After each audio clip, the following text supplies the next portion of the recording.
हाँ जी बालक बालिका व्हाट्सअप, क्या हालचाल सब लोग? क्या very very good evening to everyone. Are we all connected? Am I live? Am I visible? Am I Audible?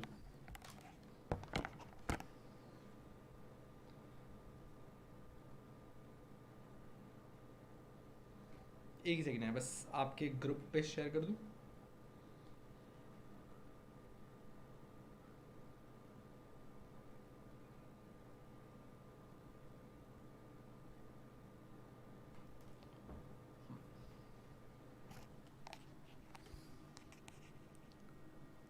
क्या हालचाल भूमिका? सबसे पहले तू ही कनेक्ट होती है.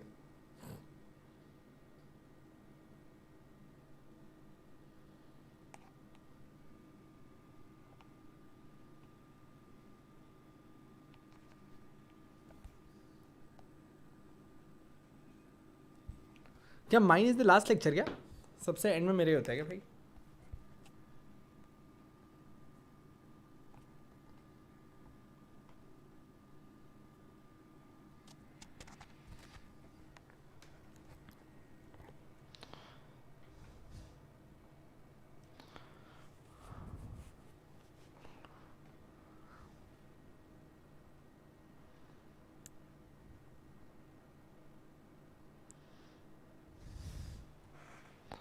हाँ जी, let people join in, just give me a minute.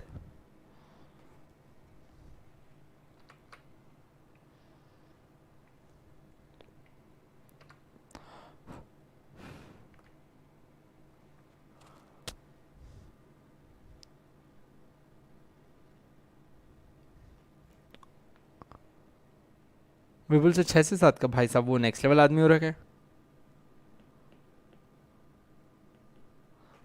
आज सुबह से मैं देख रहा हूँ, आज सारे लेक्चर्स में अटेंडेंस कितनी टूटी हुई है.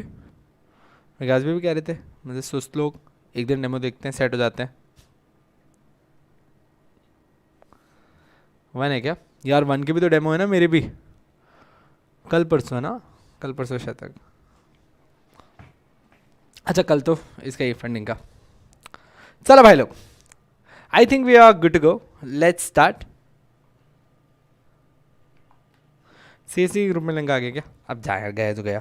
बाकी सब लोग प्रोफेशनल के बच्चे, they would search it of. जिनके लेक्चर है, जहाँ पहुँच गया वहाँ पहुँच गया. चला आज वाले वाले को क्या हालचाल सब लोग यार? What's up, a very good afternoon to everyone. This side is चिराग.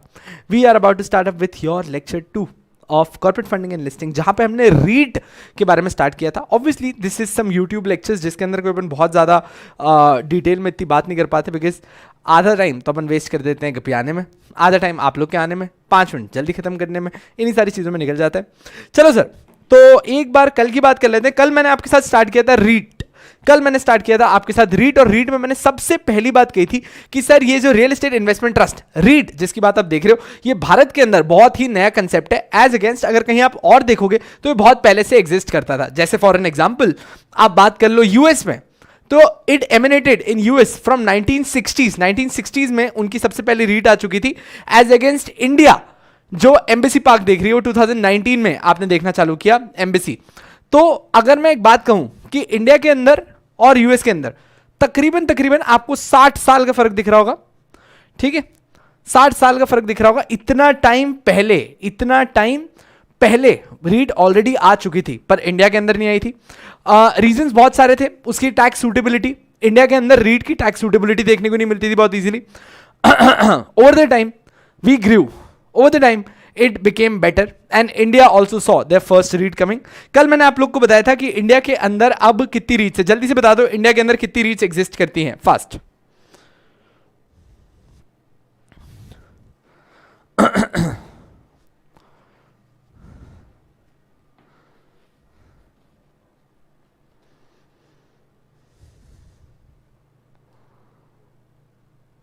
हाँ जी, तो आई एम अज्यूमिंग कि अभी तक आप लोगों ने अपना आंसर लिखा होगा, क्योंकि जब तक आप बोलें तब तक मैं भी आगे कंटिन्यू करता रहूँ, वही बेटर रहेगा. So the answer to that is 3. India के अंदर अभी करंटली आपको 3 रीट देखने को मिलेंगी, जिसके अंदर से अपन ने एक बोली थी एम्बेसी जो सबसे पहली थी, फॉलोड बाय विच आपने माइंड स्पेस देखी, एंड थर्ड आपने ब्रुकफील्ड देखी. तो ये 3 लेवल पे आप लोगों ने अलग अलग अलग रीट्स को प्ले करते हुए देखा. फॉलोड बाय नेक्स्ट, जैसे ही रीट्स इंडिया के अंदर आना स्टार्ट हुई, सेबी ने अपने क्लियर रेगुलेशंस लाना स्टार्ट किए. तो अब चलिए उससे आज आपको इंट्रोड्यूस करवाते हैं कि एक रीट एक्चुअली काम कैसे करती है. तो वाले थोड़े से पहले बेसिक्स देख लो यार। तो ना अब सर एक चीज देखिए, रीट एक तरीके का इन्वेस्टमेंट व्हीकल है सर। इन्वेस्टमेंट व्हीकल है, छोटे छोटे इन्वेस्टर्स, बड़े बड़े इन्वेस्टर्स, सब लोग यहां पे पैसा देते हैं। रीट आपसे पैसा कलेक्ट करती है और इन्वेस्ट करती है। इन्वेस्ट कहां करती है सर? प्रीडोमिनेंटली, याद रखना इस चीज को, कंप्लीटेड रेंट और इनकम जनरेटिंग प्रॉपर्टीज के अंदर इन्वेस्ट करती है। रीट कहां पे इन्वेस्ट करती है? Completed rent generating properties. Rent बोल लो, इनकम जनरेटिंग बोल लो, बिल्कुल सही रहेगा। तो sir what are we trying to understand over here? So what are we trying to understand over here कि भैया रीट एक इन्वेस्टमेंट व्हीकल की तरह आता है। सर कहां इन्वेस्ट करता है, कितना इन्वेस्ट करता है, कैसे इन्वेस्ट करता है? अपकमिंग टारगेट्स हैं अपने, बेसिक से चलते हैं। इन्वेस्टमेंट व्हीकल्स की तरह आता है, ठीक है। That own, operate, manage a portfolio of income generating properties. इसका काम क्या है? They would own, they would manage and operate income generating properties for regular returns. These are usually commercial properties. These are usually commercial properties. Sir एक बात समझना, what would they do is कि generally वो offices में, shopping centers में, hotels में invest करते हैं। जैसे for an example, I'll just show you a link. अभी अभी recently Embassy Park ने पैसा रेज किया है to invest. Embassy Parks ने पैसा रेज किया है to invest in IT Park. Let me show you this. Just a small article to see. देखें, Embassy REIT raises 3680 crores via QIP. Will use proceeds to fund IT park acquisition. They are acquiring an IT park. They are acquiring an IT park. So the issue opened on December 15 and closed on December 21. ठीक है, 2020 की बात चल रही है. Under allotment of units in the issue, an aggregate of 883,00743 units are issued and outstanding immediately after the issue, it added. So Embassy Park ने भी कितना रेस किया? 3,680 करोड़ रेस किया है। कहां? आईटी पार्क में जाने के लिए, आईटी पार्क के अंदर जाने के लिए। So offices, shopping centres, hotels that generate rental income. यहां से क्या आती है? इनकी रेंटल इनकम आती है। सर अभी पुणे का जो टॉप मोस्ट बिज पार्क आ रहा है, आप ये लिख के ले लेना, 6 महीने के अंदर जस्ट इसको कंप्लीट होने दो और स्टार्ट पोजीशन पे आने दो। नहीं इसके अंदर न्यूज आ गई, तुम मेरे को चैलेंज लेना, तुम्हारा बैच खत्म नहीं होगा उससे पहले, अगर ये स्टार्ट हो गया तो न्यूज आ जाएगी कि इसके अंदर रीट आ रही है, इसके अंदर रीट इन्वेस्ट कर रही है। आईटी पार्क्स रीट का फेवरेट इन्वेस्टमेंट जोन है। It works very much like a mutual fund, बिल्कुल म्यूचुअल फंड की तरह। लोगों से पैसा लेते हैं from number of investors and then invested into rent generating properties. They invested into rent generating properties. Sir, you call it rent generating, you call it income generating. It's one and the same thing. No problem with that. So now sir, what I've understood till now, what I've understood now कि sir REET एक investment vehicle है। रीट एक investment vehicle है जो investors से पैसा collect करता है, just like mutual funds. Investors से पैसा कलेक्ट करता है and what they do is they invested into generally commercial properties, might be shopping malls, might be any other office space from which they get rental income. So can I deduce one simple thing from this point कि भैया जहां कहीं भी invest करेंगे their major target would be, I am repeating, their major target would be in completed properties, because obviously sir, obviously incomplete property तुमको rent नहीं generate करेगी, income नहीं जनरेट करेगी। So are we getting it that their major target would be completed properties and those are income generating. बोलो sir, are we together till now? Are we together till now?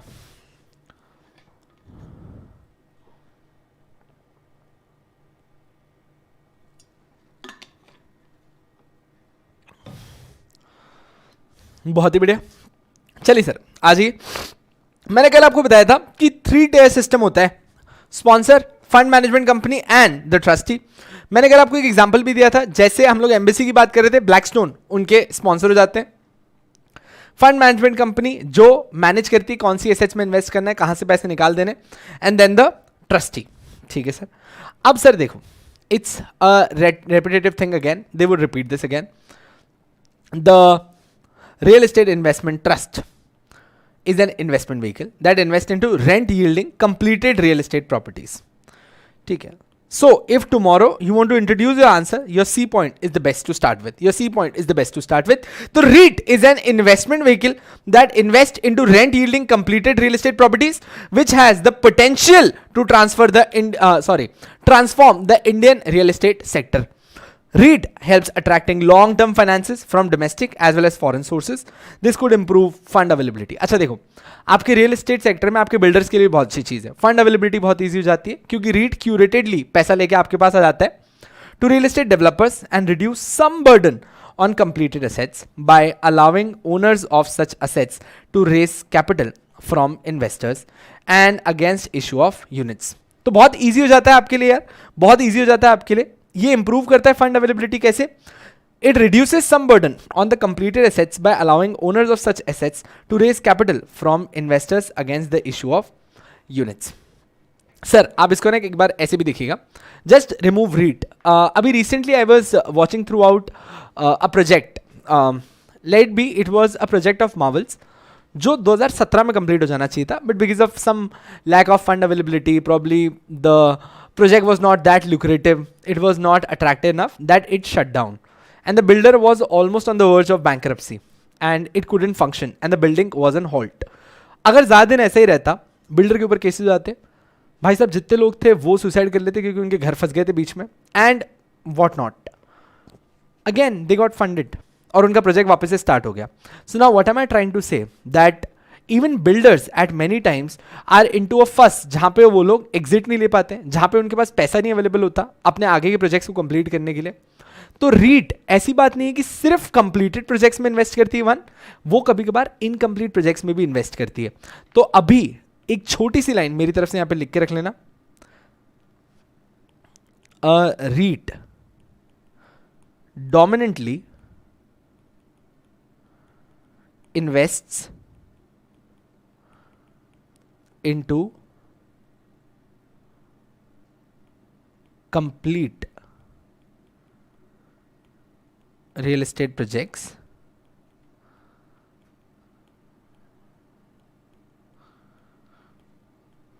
their 80% investment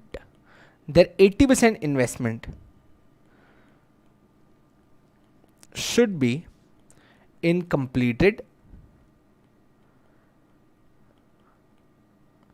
rent generating property and 20% could be in any other project which is yet not complete. ये 20% भी कहाँ हो सकता है आगे चल के अपने को पता पड़ेगा, ठीक है, ये भी अपने को आगे चल के पता पड़ेगा. प्लीज ये लिख लीजिएगा, ठीक है. तो 80-20 का रेशियो होता है, 80-20 का रेशियो रहेगा, 80-20 का रेशियो रहेगा.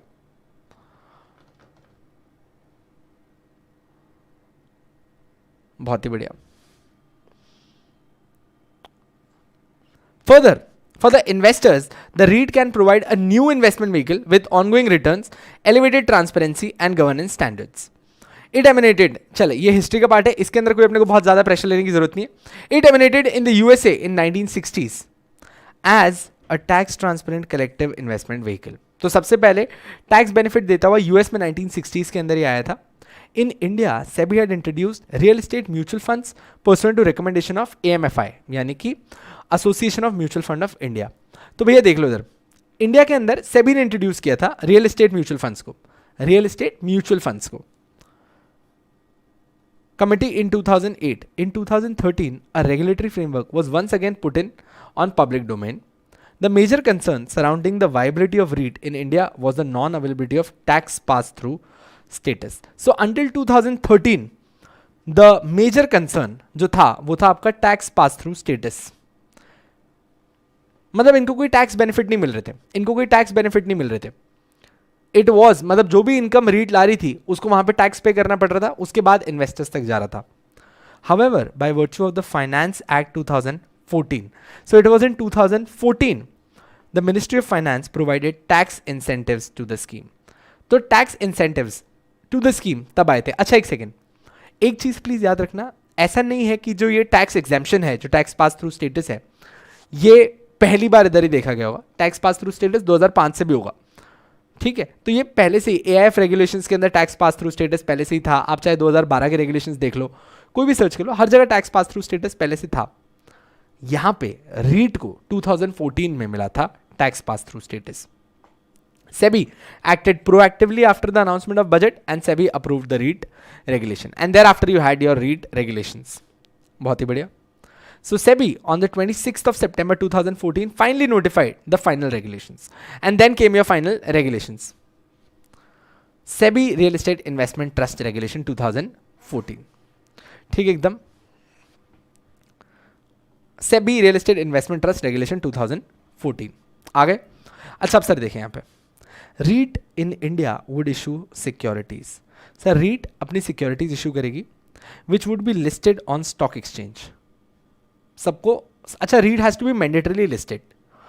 REET will invest predominantly, now start seeing, अपन ऑलरेडी लिख के आए, सिर्फ यहाँ पे ध्यान देना। REIT in India would issue securities and these securities would be listed. REIT will invest predominantly मतलब प्रायोरिटाइज करेगी वो अपने इन्वेस्टमेंट को into completed commercial real estate asset. अब सी, इन्वेस्टमेंट करने के दो तरीके हैं। या तो आप डायरेक्टली इन्वेस्ट करो, आइदर डायरेक्टली और with the help of SPV यानी कि special purpose vehicle. You have two options, either you invest directly और with the help of SPV। अच्छा, एक चीज समझें, please come over here. So now let's say this is a REIT. अच्छा दोस्त, कुछ चीज़ें जो पहले अपन एक बेसिक पार्ट क्लियर कर लेते हैं सो दैट SPV वाला लॉजिक समझ में आए। सर एक रीट में स्पॉन्सर होगा, एवरीवन विथ मी, रीट में स्पॉन्सर होगा, और आई कैन से रीट में स्पॉन्सर्स होंगे। ठीक, स्पॉन्सर होगा, आप बोलो स्पॉन्सर्स होंगे। यस, ठीक है सर। तो आपने रीट बनाई है, उसके अंदर स्पॉन्सर या स्पॉन्सर्स होंगे आपके साथ। सर देखिए, टू बिकम अ स्पॉन्सर आपके पास मिनिमम रीट की 5% यूनिट्स तो होनी ही चाहिए। आपके पास मिनिमम रीट की 5% यूनिट्स तो होनी चाहिए। और अगर मैं इसमें यही बात करूं,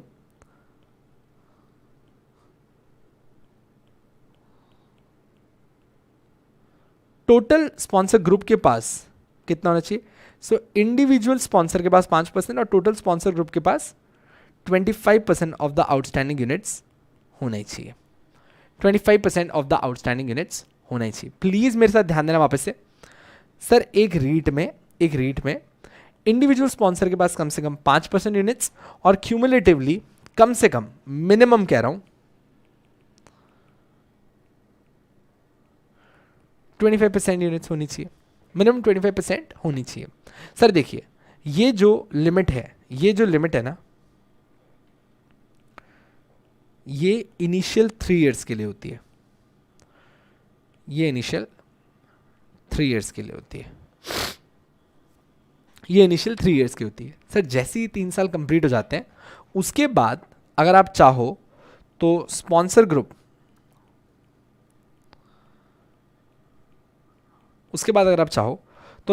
क्या कर सकता है? अपनी जो होल्डिंग है वो डाइल्यूट कर सकता है, वो अपनी होल्डिंग को रिड्यूस कर सकता है।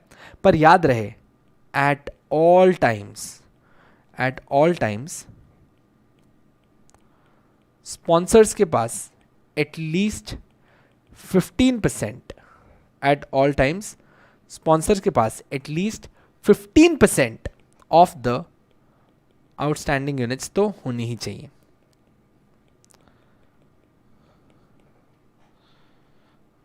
Are we all together? ये प्लीज लिख लेना यार।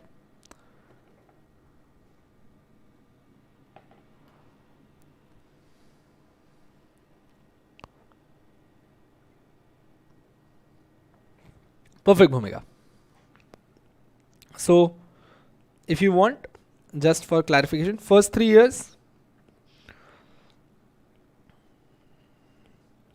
sponsors holding 25%, post 3 years, sponsor holding 15%, individual holding always minimum 5%। ठीक है एकदम।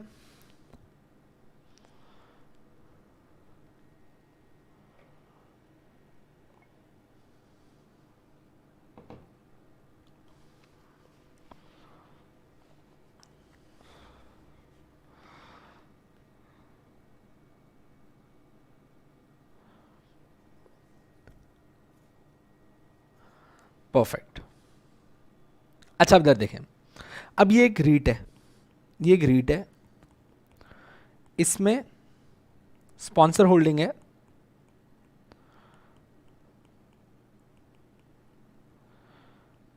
45%। ठीक है, स्पॉन्सर होल्डिंग है 45%। रीट की, रीट में आउटसाइड इन्वेस्टर्स हैं, call them outside unit holders, I don't mind. अब ध्यान देना इधर, अब क्या हो जाता है, आउटसाइड यूनिट होल्डर्स है तो 55% आउटसाइड पे है, 45% इस पे है।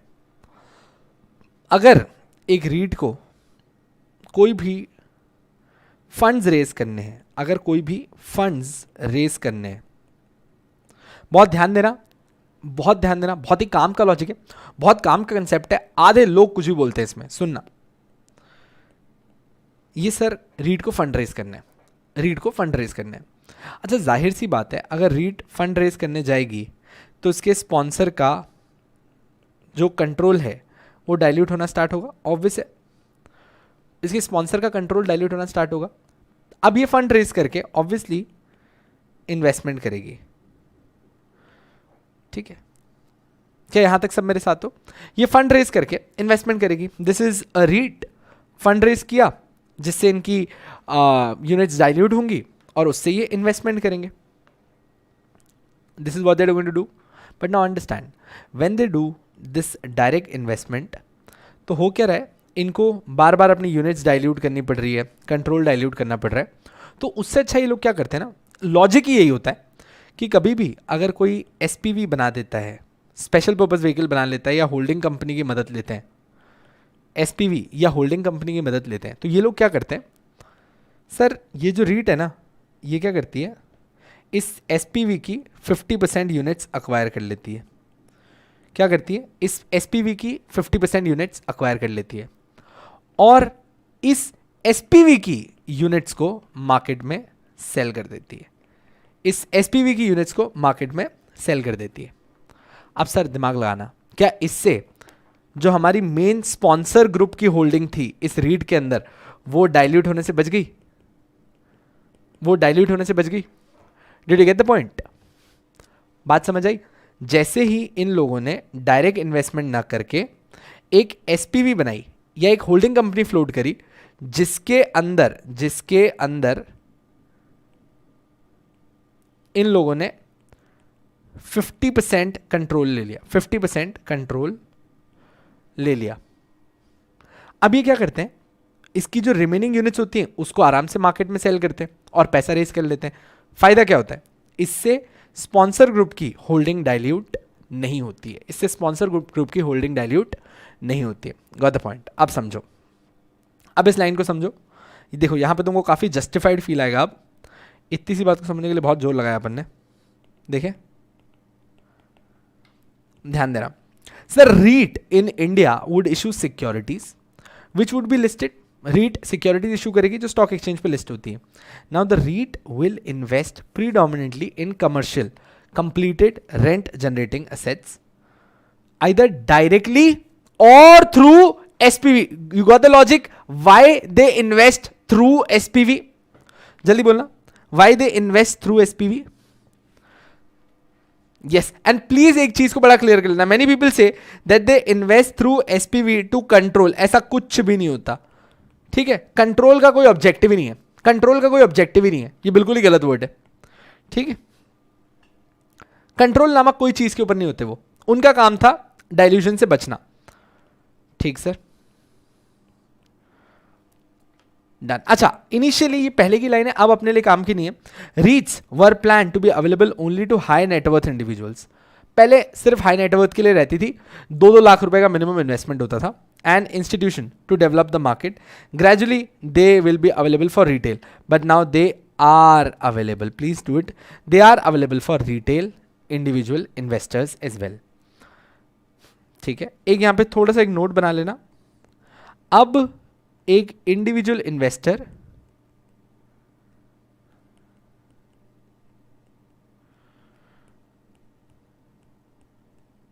के लिए 50,000 रुपये इन्वेस्टमेंट लिमिट आ गई. मतलब 50,000 रुपये देके भी आप इन्वेस्ट कर सकते हो. पहले ये लिमिट 2 लाख रुपए पे चलती थी, अब ऐसा कुछ भी नहीं है. अब ये 50,000 रुपये आ चुकी है.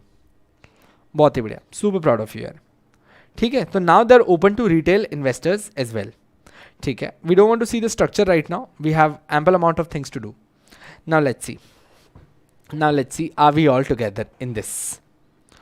Sir, REIT regulations governs your real estate investment trust in India. So these are 2014 regulations जो govern कर रहे हैं. सर लीगल स्ट्रक्चर क्या है? सर नाम पढ़ो, real estate investment trust. Investment trust.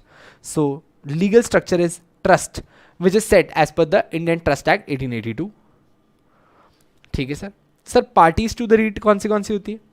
Sir sponsor होते हैं उसमें, ट्रस्टी होता है, मैनेजमेंट कंपनी होती है एंड रीडेजिग्नेटेड स्पॉन्सर्स होते हैं. Sir sponsor group, sir sponsor group मतलब वो जो 5% 25%. बेटा अगर किसी स्पॉन्सर ग्रुप ने में से कोई स्पॉन्सर हट गया और किसी और को अपनी यूनिट्स देके चला गया, तो कहना है say those are the redesignated sponsors. Yes. So sponsor group, redesignated sponsors, managers अपन ऊपर पढ़ के आए थे, fund management company, and trustee are the parties to the REIT. तो ये ऑलरेडी पढ़ी हुई चीज़ है, not wasting time on this. Now sir, क्या ये अपन ने ऑलरेडी पढ़ लिया? Maximum number of sponsors that REIT can have and the unit holding obligation. Maximum numbers is the question.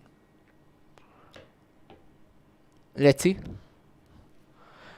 Each sponsor, एक इंडिविजुअल स्पॉन्सर ने होल्ड करना है और प्रपोज टू होल्ड करना है minimum 5% of the units of REIT. You have to hold minimum 5% of the units of the REIT. ठीक है. Collectively the entire promoter group, I mean the sponsor group, have to hold minimum 25% of the units of REIT. Individual 5, cumulative 25 for a period of not less than 3 years from the date of listing. So from the time you've been listed, 25% for 3 years. The sponsor group together hold not less than 15% of the outstanding units of the REIT at all times. Thereafter, after you're done with 3 years, ठीक है, after 3 years, sir, in case of redesignated sponsor group की limited reduced होने के बाद individual limit increase, individual limit stage the same. To come under the sponsor group you need to have 5%. Individual limit has not changed, right? That stage 5%. चलेगा. चलो आ जाओ वापस से. The sponsor group together hold not less than 15% of the REIT at all times. So you have to hold 5% at any time. चलिए sir आ जाते हैं. Eligibility of trustee. ठीक है सर, कुछ भी नहीं है इसके अंदर, just a time pass thing. Shall be registered as a trustee under the SEBI debenture trustee regulation and shall not be an associate of sponsor, manager, principal value or anyone. You don't have to be. It should be an independent person. That's it. This is what they're trying to ask you. Shall be registered as a trustee under the SEBI debenture trustee regulations and shall not be an associate. Sir, listing requirements. Listing is mandatory for the units. आपने अपनी units की listing mandatory है.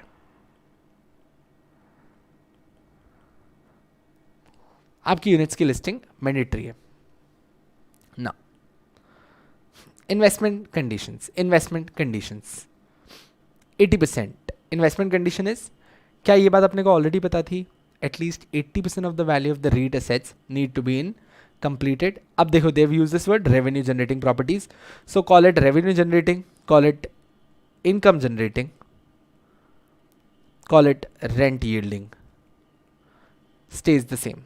सारी चीजें same ही रह जाती हैं. So at least 80% of the value of the REIT assets needs to be in completed and revenue generating properties into revenue generating properties. Okay, are we here till now, everyone? बाकी सब लोग, are we here till now? The investment condition first is very clear to us.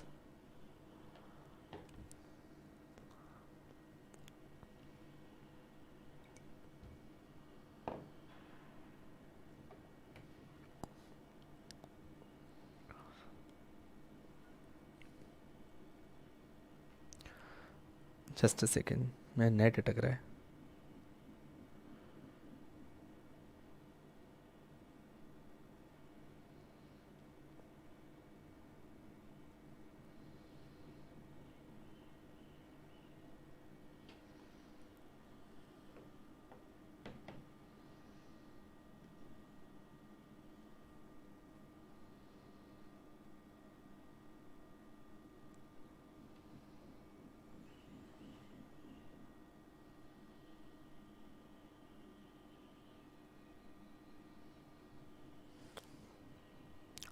चलेगा. 20 and 80 perfect. 80 and 20 का ratio है. चलो sir start करते हैं आगे. ठीक है सर. अब आ गए other permissible investment. Sir this could be our first question. This could be our first question, that what all properties fall under the 20% investment options. Sir ये एक उन लोगों ने एच तक जो आपको दिए हैं, इसमें उन लोगों ने आपको बोला है कि जो आपका रिमेनिंग 20% है, अगर आप वो कंप्लीटेड में नहीं डाल रहे हो तो आप यहां कहीं डाल सकते हो. आप यहां कहीं डाल सकते हो. चलिए देखते हैं. पहला, developmental properties. Properties which are still getting developed yet not ready. Properties which are still getting developed yet not ready. So these are your incomplete properties. ठीक है, आप यहां इन्वेस्ट कर सकते हैं. Next up, listed or unlisted debt of companies, body corporate in real estate sector. तो वो companies जो रियल एस्टेट सेक्टर में काम कर रही हैं, वो कंपनीज या बॉडी कॉर्पोरेट्स जो रियल एस्टेट सेक्टर में काम कर रही हैं, आप चाहें तो उनकी लिस्टेड या अनलिस्टेड डेट परचेज कर सकते हैं. Sir could you please help me out that this, don't you think that this becomes a very safe investment because you are investing into its debt. आपको उसके ऊपर इंटरेस्ट मिलता रहेगा. Don't you think that becomes a very safe investment? That becomes a very safe investment. What do you से?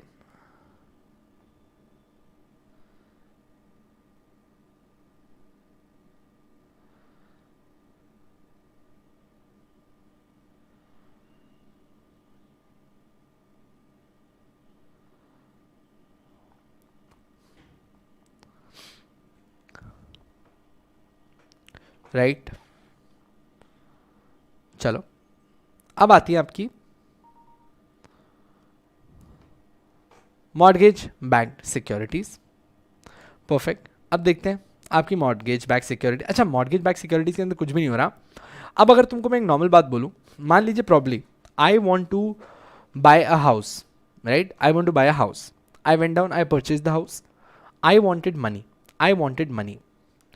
तो एक intermediary क्या करती है, ऐसे लोगों से जो भी उनके प्रॉपर्टीज होती है वो लेती है, ठीक है, और सिक्योरिटीज इशू करती है. जिसके पीछे बैक क्या होती है? ये मॉर्गेज प्रॉपर्टीज. तो मेरा घर, मेरे पड़ोसी का घर, सब लोग आए, मॉर्गेज बैक सिक्योरिटीज क्रिएट करी और वो सिक्योरिटीज इशू करती है. इन्वेस्टर्स हमको पैसा देते हैं और हम उसको यूज कर लेते हैं. तो मॉर्गेज बैक सिक्योरिटी में क्या हो जाता है, आपकी प्रॉपर्टी मॉर्गेज की तरह आ जाती है, सिक्योरिटी की तरह आ जाती है, और उसके ऊपर आप लोग क्या करते हो, सिक्योरिटीज इशू करते हो. Now for an example, just for an example, understand this. Now we have Chirag, Vikas, Harish and Vaibhav sir.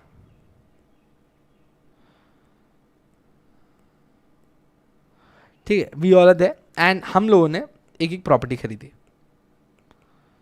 हम लोगों ने एक एक प्रॉपर्टी खरीदी।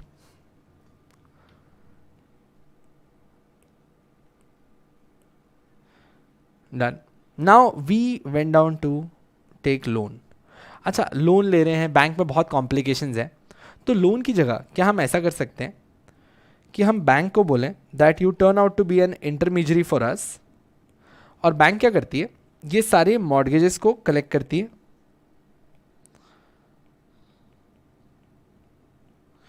ठीक है, और इसके ऊपर सिक्योरिटी इशू कर देती है इन्वेस्टर्स को। Now investors get a very quality script, because this is mortgage backed security, this is mortgage backed security, तो इनको बड़ी क्वालिटी स्क्रिप्ट मिलती है। अच्छा, चिराग, विकास, हरीश, वैभव, इनको भी पैसों की जरूरत थी, तो they easily get fund, they easily get funding. This is the entire concept of mortgage-backed security, wherein rather the bank does not give you loan, it turns out to be an intermediary and they issue securities. अच्छा, एक बात बताओ, आपको नहीं लगता कि investors के लिए बड़ा सिक्योर्ड इन्वेस्टमेंट ऑप्शन है ये? क्या बोलते हो? इन्वेस्टर्स के लिए बड़ा सिक्योर्ड इन्वेस्टमेंट ऑप्शन है। व्हाट डू यू से guys?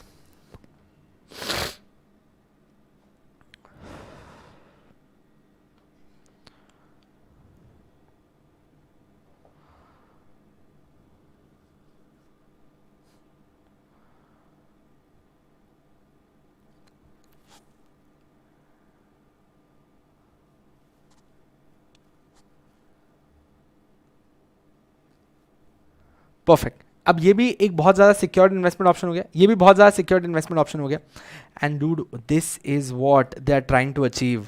They first telling you that by listed और unlisted debt of companies in real estate sector, they are telling you mortgage back securities में इन्वेस्ट करो। So what they are trying to tell you is that जो तू 20% भी invest कर रहा है ना, वो कोई गलत इन्वेस्टमेंट मत करना। 20% भी they are making you a very safe investment. 80% तो compulsorily completed commercial rent generating properties में ही डालना था। रिमेनिंग 20% को भी वो इतनी अच्छी जगह पे डलवा रहा है, डेवलपमेंटल प्रॉपर्टीज के अंदर डलवा रहा है, लिस्टेड अनलिस्टेड डेट के अंदर डलवा रहा है, मॉर्गेज बैक सिक्योरिटीज के अंदर डलवा रहा है। अब फोर्थ भी देखना, ये भी बहुत सेफ है, ढंग से देखना। अब ये बोल रहा है ऊपर, आप बी वाला पॉइंट वापस एक बार ढंग से पढ़ना, क्योंकि डी और बी बहुत आसपास का पॉइंट है, ठीक है। ऊपर वाला पॉइंट अच्छे से पढ़ना, क्योंकि बी और डी बड़ा आसपास का पॉइंट है। सर देखिए कैसे, सर बी पॉइंट में कह रहा है लिस्टेड और अनलिस्टेड डेट, लिस्टेड और unlisted debt of companies body corporate in the real estate sector, listed and unlisted debt of the companies and body corporate in real estate sector. अब वो कह रहा है आप इक्विटी शेयर्स भी purchase कर सकते हो, पर ध्यान देना इक्विटी शेयर्स किसके? ऑफ कंपनीज लिस्टेड, मतलब खाली लिस्टेड कंपनीज के इक्विटी शेयर लिए जा सकते हैं, डेट किसी की भी ली जा सकती है। डेट किसी की भी चलती है, इक्विटी सिर्फ लिस्टेड की चलती है। डेट किसी की भी चलती है, इक्विटी सिर्फ लिस्टेड की चलती है। On recognised stock exchange in India which derives not less than 75% of their operating income from real estate sector। बहुत ही बढ़िया सर। तो सर अगर मेरे को अभी तक मोटा मोटी समझ में आ रहा हो, तो सर सबसे पहले मैं डेवलपमेंटल प्रॉपर्टीज में इन्वेस्ट कर सकता हूं, ठीक है सर। सेकेंड सर, मैं मॉर्गेज बैक सिक्योरिटीज में इन्वेस्ट कर सकता हूं। थर्ड सर, मैं डेट में इन्वेस्ट कर सकता हूं, चाहे लिस्टेड कंपनी हो चाहे अनलिस्टेड कंपनी हो, which is into real estate sector, which is into real estate sector. Sir मैं चाहूं ना तो मैं इक्विटी में भी इन्वेस्ट कर सकता हूं, पर इक्विटी के केस में the company should be a listed company, जिसका जो वर्किंग है, जो उसका ऑपरेटिंग प्रॉफिट है 75% कहां से आ रहा है? 75% ऑफ द ऑपरेटिंग प्रॉफिट कहां से आ रहा है? रियल एस्टेट एक्टिविटीज से आ रहा है, रियल एस्टेट एक्टिविटीज से आ रहा है। चलो सर,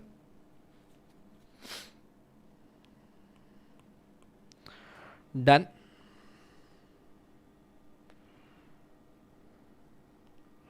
बोलो सर, क्या यहां तक चारों एकदम दिल में उतरने वाली चीज थी और सिंपल भी थी? अच्छा, इसके बाद फिफ्थ भी बहुत ही सिंपल है।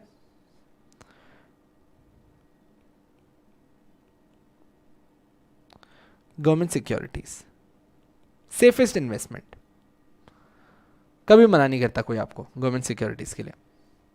यहां तक लिख लो, प्लीज बता दो क्या यहां तक हो गया?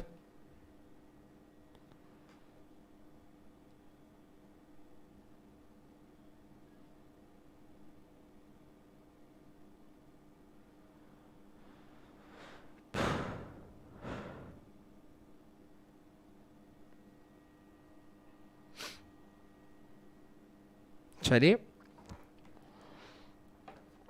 यहां तक डन है। Okay, I would want from you guys is कि एक बार वापस से ये सारे देख लो।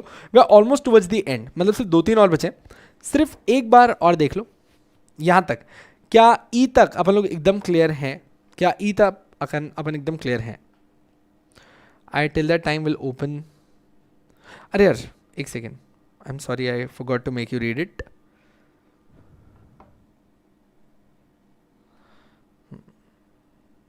प्लीज ये इतना सा रीड कर लोगे क्या? प्लीज इतना सा रीड कर लोगे क्या? Thank you so much. ये इतना सा रीड कर लोगे क्या? Understanding mortgage back securities, because ये रह गया था।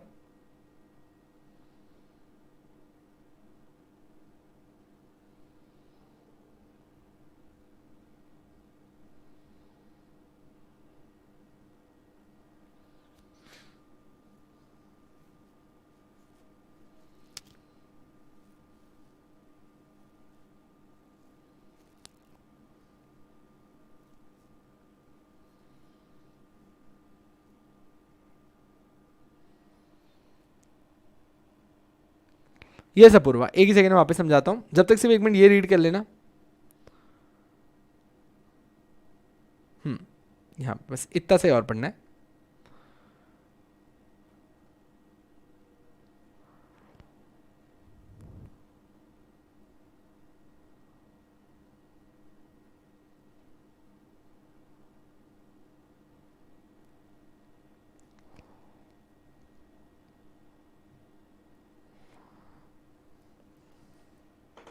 ठीक है, यू हैव रेड इट।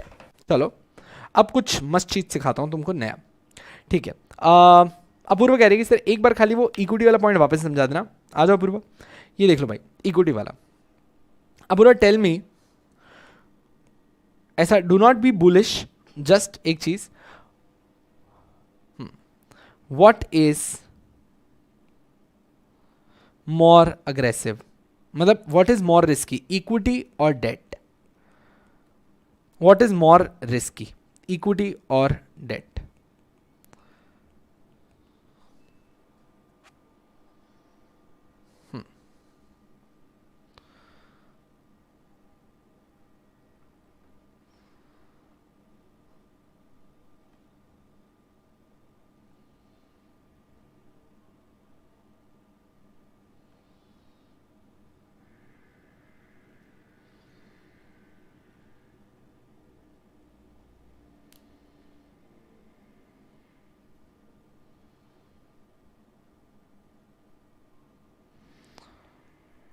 सब प्राइम मतलब जब जनरली आपकी रेटिंग बहुत कम होती है, आपको कहीं से पैसा नहीं मिल रहा होता है, तो थोड़ा ज़्यादा इंटरेस्ट रेट लगा के आपको पैसा दे दिया जाए, उसको आप कहते हो सब प्राइम लेंडिंग एंड बोरोइंग।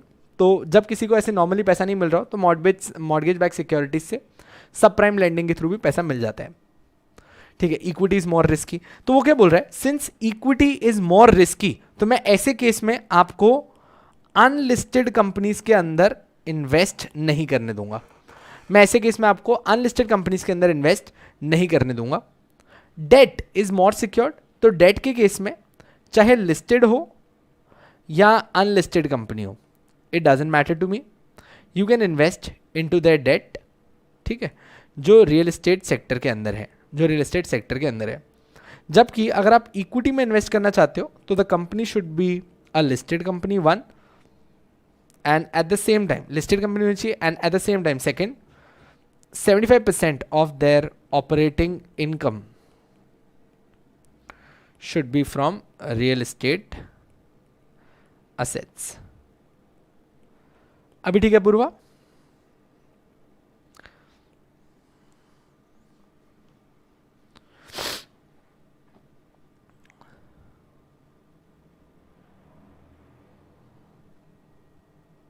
बहुत ही बढ़िया. अच्छा, now the next is unutilised FSI of a project. अच्छा सर, एक चीज समझते हैं. What is FSI? Anyone who wants to try? What is FSI? What is FSI? Anyone? Floor space index. What is floor space index?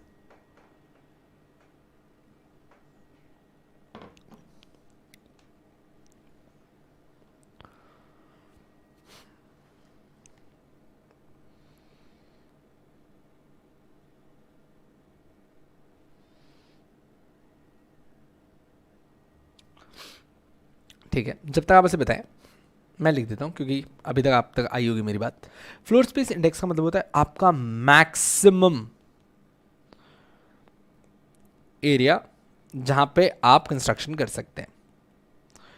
ठीक है, maximum area जहां पे आप कंस्ट्रक्शन कर सकते हैं, बस इसके आगे नहीं जा सकते आप. ठीक है, अब सर समझिएगा, जो फ्लोर स्पेस इंडेक्स है, जरूरी तो नहीं है कि जब आप एक प्रोजेक्ट स्पेस स्टार्ट करते हैं, मान लीजिए this is your 4 phase floor space index, इसके एफएसआई है आपके पास. ठीक, जरूरी तो नहीं है कि आपने ये अगर यहां पे डेवलपमेंट स्टार्ट किया है तो यहां भी डेवलपमेंट करो, यहां भी डेवलपमेंट करो, यहां भी डेवलपमेंट करो. ऐसा भी तो हो सकता है कि आपका सिर्फ फेज 1 आप बनाएं. ये भी तो हो सकता है कि आप अपना सिर्फ फेज 1 ही बनाओ, फेज 2, फेज 3 एंड फेज 4 बाद में बनाएंगे. सही है. अब सर, ये जो एरिया है जहां पे हम कंस्ट्रक्शन कर सकते हैं पर अभी तक किया नहीं है, इसको तुम बोलते हो तुम्हारा unutilised floor space index. Are we here together now कि what is unutilised floor space index? अच्छा, मतलब ये बात तो श्योर है कि यहां पे कंस्ट्रक्शन तो हो गई, बस फ्यूचर में होगा, बस फ्यूचर में होगा. अब सर इसमें ना एक जबरदस्त आर्टिकल है. एक बहुत कंफ्यूजन होता था कि यार फ्लोर स्पेस इंडेक्स में कैसे चलता है, किसके पास कितना राइट है, किसके पास क्या राइट है, कैसे फ्लोर स्पेस इंडेक्स पे आगे बढ़ोगे, ये बहुत कंफ्यूजन होता था. ठीक है, लेट मी शो यू. मैंने ना आपके इस पे भेजा है, प्रोफेशनल के ग्रुप पे भी एक लिंक भेजा है.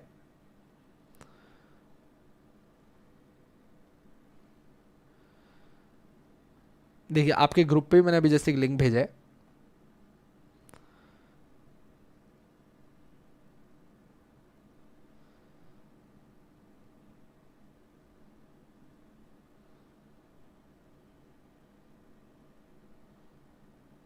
यार इसमें मेरे इस पे ट्रांसफर नहीं हो रहा, आप प्लीज इसको देखिएगा. ठीक है, it is about no more confusion on the index. अब बिल्डर को किसी भी जो यहाँ पे प्लॉट ओनर्स हैं या फिर जिन लोगों ने घर लिए हुए हैं उनके अप्रूवल लेने की जरूरत नहीं है. वो अपने हिसाब से जब चाहे अपना कंस्ट्रक्शन स्टार्ट कर सकता है on the unutilised FSI. On the unutilised FSI ही is completely allowed to do that. तो सर, रीड को भी अलाउ किया गया है कि वो कोई भी unutilised floor space index of a project, यानी कि जिस पे काम हो सकता है, उसमें इन्वेस्ट कर सकती है. सर बोलिए, क्या एफ तक हम सब साथ में हैं? क्या एफ तक हम सब साथ में हैं?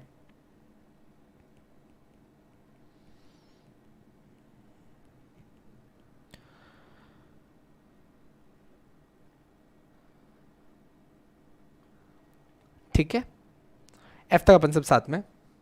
ठीक है सर. नेक्स्ट है आपका टीडीआर. आपको टीडीआर मेरे हिसाब से विपुल सर ने पढ़ाया होगा टैक्स में, या फिर किसी से भी जिसने भी आपसे अपने टैक्स पढ़ा होगा, these are transferable developmental rights for the purpose of utilisation. तो कभी भी अगर कोई पर्टिकुलर एरिया में या किसी प्लॉट को डेवलप करने के लिए आप राइट्स अक्वायर कर लेते हैं कि उस पर्टिकुलर एरिया को, उस पर्टिकुलर ज़मीन को हम डेवलप करेंगे, आप उसको बोलते हो ट्रांसफरेबल डेवलपमेंटल राइट्स। तो एक REIT is allowed to invest into TDRs, REIT is allowed to invest into TDRs, ठीक है सर। एंड लास्ट है मनी मार्केट इंस्ट्रूमेंट्स। तो ऐसे लिख लो बस, last TDR and money market instrument. Money market instrument सबको पता है ना, मनी मार्केट इंस्ट्रूमेंट सबको पता है।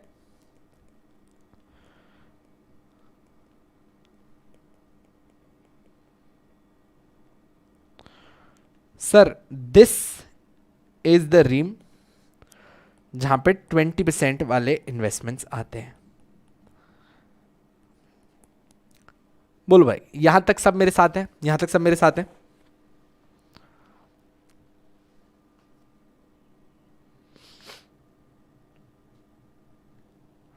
ठीक है, अच्छा अब देखो, लेट्स ट्राई कि क्या अपने को इसमें मेजर याद हो गए बिना देखे, आराम से। अब एक बार हटा देते हैं, अब सिर्फ बिना देखे अपन एक बार लिख लेते हैं, अपना रिवीजन हो जाएगा and we done for the day.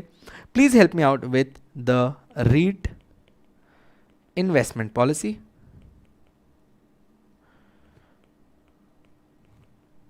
REET investment policy. Sir predominantly invests into completed commercial rent generating properties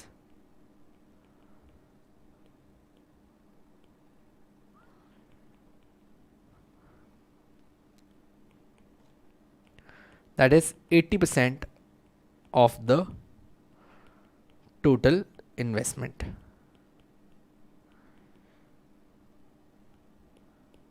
इसके नीचे लिख लेना either directly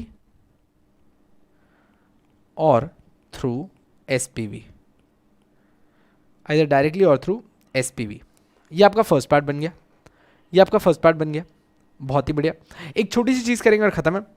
द रिमेनिंग 20%, चलो लेट्स ट्राई। सर देखो जितने याद हो गए उतना अच्छा अपने लिए, ठीक सर। फर्स्ट है डेवलपमेंटल प्रोजेक्ट्स, ठीक है sir, developmental projects. Sir second और थर्ड तो ना मेरे को बहुत इजीली याद रहेंगे, क्योंकि एक है डेट और एक है इक्विटी में। सर डेट के केस में it could be a listed company और unlisted company, since it is safe it could be a listed company, unlisted company. बस इतना याद रखना है that it should be into real estate sector. Sir equity के case में it should be a listed company जिसकी जो operating income है, टोटल ऑपरेटिंग इनकम है, उसका एटलीस्ट 75%, उसका एटलीस्ट 75% कहाँ से होना चाहिए? रियल एस्टेट प्रोजेक्ट से होना चाहिए, रियल एस्टेट प्रोजेक्ट से होना चाहिए। ठीक है सर, ये तो 3 हो गए मेरे। सर उसके बाद है ना अपन वो गवर्नमेंट सिक्योरिटीज़ की बात कर लेते हैं। सर गवर्नमेंट सिक्योरिटीज से ही मुझे साथ साथ में याद रहता है कि अपन मनी मार्केट इंस्ट्रूमेंट्स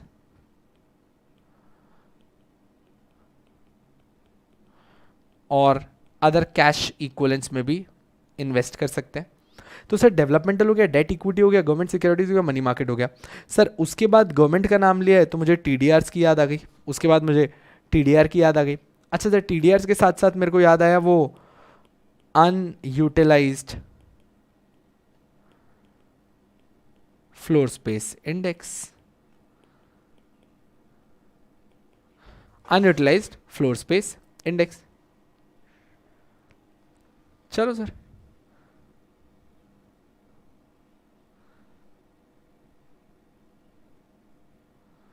डन, कुछ रह तो नहीं गया? मॉर्गेज बैक सिक्योरिटीज नहीं लिखा क्या मैंने? I am so sorry, I forgot to write mortgage back securities. खत्म। लो सर, हो गई पूरा। क्या बोलते भाई लोग, दिल में और रगों में उतरा क्या, छप गया एकदम। चल यार बहुत ही बढ़िया। I hope you guys enjoyed.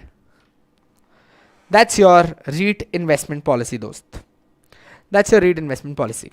I've sent you an article on your group. Please do read it. It's a very good article. It is about the confusion of builders regarding how to utilize their unutilized floor space index, what all permission do they need. It's a recent article of ET. So please go ahead and read it. It's a very good article. ठीक है, चलेगा। हाँ, वैसे मतलब वो recent तो नहीं है article, it's an old article, sorry recent नहीं है, ओल्ड आर्टिकल है। चलो, thank you so much for sitting this lecture. This Chirag signing off, just for today not for ever. I will see you again in the next lecture. तब तक के लिए हाथ धोते रहो, मुंह धोते रहो, जो कुछ हो सकते हो धुलना। जय हिंद, जय महाराष्ट्र, बाय।